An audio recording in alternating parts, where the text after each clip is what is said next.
ടീച്ചേഴ്സുകളുടെ ലൈഫിൽ Sunday മാത്രമുള്ളവർക്കൊരു free time കേട്ടോ. അപ്പം ഞാൻ വിചാരിച്ചു എൻ്റെ ഫ്രണ്ട്, എൻ്റെ സോൾമേറ്റ്, എൻ്റെ BEd മേറ്റ്, ഇവർ എൻ്റെ കൊലീഗായിരുന്നു. അപ്പോൾ റഹീസ, അവളുടെ വീട്ടിലോട്ട് പോയിട്ട് അവളൊന്ന് കാണാൻ. ആൾ ബാംഗ്ലൂരിൽ സെറ്റിൽഡാണ് കേട്ടോ.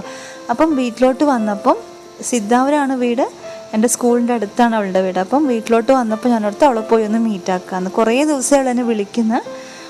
അങ്ങനെ സൺഡേ എനിക്ക് ഒരു ഇച്ചിരി ഫ്രീ കിട്ടിയപ്പോൾ ഞാൻ പോയി കണ്ടു. ഞങ്ങൾ എന്നിട്ട് ഒരുപാട് കാര്യങ്ങൾ, എന്നും ഫോണിൽ ഞങ്ങൾ സംസാരിക്കും, എന്നാലും നേരിട്ട് കണ്ടപ്പോൾ ആ 1.5 മണിക്കൂർ സംസാരിക്കുന്നത് ഞങ്ങൾക്ക് അത്രയും ഉണ്ടായിരുന്നില്ല. ഒരുമാതിരി സന്തോഷമായിരുന്നു. അപ്പം ചേട്ടനും കൊച്ചും ഞാനായിരുന്നു പോയത്.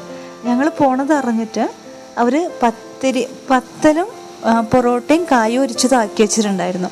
ഞങ്ങൾ എന്ന് പോവുകയാണെങ്കിലും അവളുടെ ഉമ്മ ഞങ്ങൾക്ക് വേണ്ടി എന്തെങ്കിലും ഒന്ന് പ്രിപ്പയർ ആക്കി വെക്കും. ഭയങ്കര സ്നേഹമുള്ള കൂട്ടത്തിലാണ്. ഒരു കുടുംബം പോലെ ഞങ്ങൾക്ക് ഫീൽ ചെയ്യും. ഞാനൊരു പുറത്തത്തെ ഒരാളാന്ന് ഞങ്ങൾക്ക് തോന്നില്ല. ആ മാതിരിയുള്ളൊരു അറ്റ്മോസ്ഫിയറാണ് ആ വീട്ടിൽ അവർ ക്രിയേറ്റ് ആക്കുന്നത്.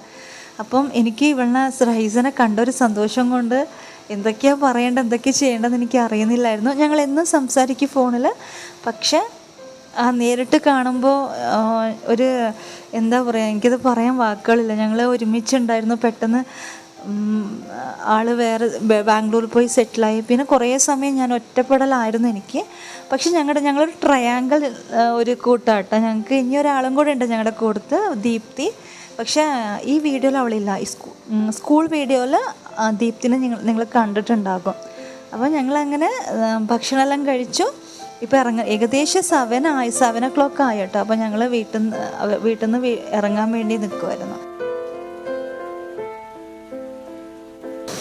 ഒന്ന് മനസ്സിന് സങ്കടം തോന്നിയാൽ ഉടനെ ഞാൻ വിളിക്കുന്ന റൈസനായിരിക്കും. അല്ലെങ്കിൽ ഞങ്ങളുടെ വേവ് ലെങ്ത് ഏകദേശം ഒരുപോലെ ആയതുകൊണ്ടാണെന്ന് അറിയില്ല, അവൾ അന്നത്തെ ദിവസം വിളിച്ചിരിക്കും. അപ്പം ചിലപ്പോൾ ഞാൻ കരയും, ചിലപ്പോൾ ഞാൻ ചിരിച്ചുകൊണ്ട് സംസാരിക്കും. നമ്മുടെ ഉള്ളത്തെ ഫീലിങ്സ് എന്താണോ അത് ഞാൻ അങ്ങനെ അവളോട് പറയും. അപ്പോൾ ഒരുപാട് എന്നെ മോട്ടിവേറ്റ് ചെയ്യും.